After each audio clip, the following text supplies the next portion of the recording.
ఎడతెరిపి లేకుండా కురుస్తున్న వర్షాలకు ప్రజలు అప్రమత్తంగా ఉండాలన్నారు హైదరాబాద్ జిల్లా కలెక్టర్ అనుదీప్ దురిశెట్టి. రేపు అన్ని విద్యా సంస్థలకు సెలవు ప్రకటించామన్నారు. వాతావరణ శాఖ హైదరాబాద్ జిల్లాలో రెడ్ అలర్ట్ ప్రకటించిందన్నారు. ఆస్తి ప్రాణ నష్టం జరగకుండా లోతట్టు ప్రాంతాల ప్రజల్ని అప్రమత్తం చేయాలని అధికారుల్ని ఆదేశించామన్నారు.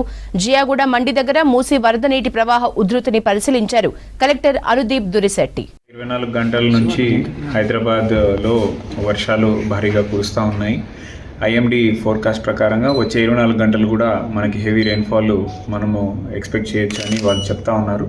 దీన్ని దృష్టిలో పెట్టుకొని మన ఫీల్డ్ స్టాఫ్ అందరూ కూడా అలర్ట్ అయ్యి ఫీల్డ్లో అలర్ట్ అయి ఉన్నారు. కంట్రోల్ రూమ్ కూడా ఆర్డీఓ లెవెల్లో both Hyderabad division, Secunderabad division RDO ఆఫీసెస్లో ఒక్కొక్క కంట్రోల్ రూమ్ మరియు కలెక్టరేట్లో కంట్రోల్ రూమ్ కూడా ఏర్పాటు చేసినాము. 24 గంటలు కంట్రోల్ రూమ్ ఎక్కడి నుంచి కాల్ వచ్చినా కానీ అటెండ్ అవ్వడానికి మన వాళ్ళు స్టాఫ్ డ్యూటీస్ కూడా వేయడం జరిగింది.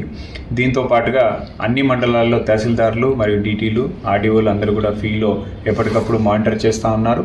ఇప్పటివరకు జరిగిన గత 24 గంటల్లో ఎక్కడ కూడా ఎటువంటి అవాంఛనీయ సంఘటన జరగలేదు. అక్కడక్కడ కొన్ని చెట్లు పడిపోవడం, అదేవిధంగా కొన్ని 2 వాల్ కొలాప్స్ అయింది కూడా బహదూర్పుర.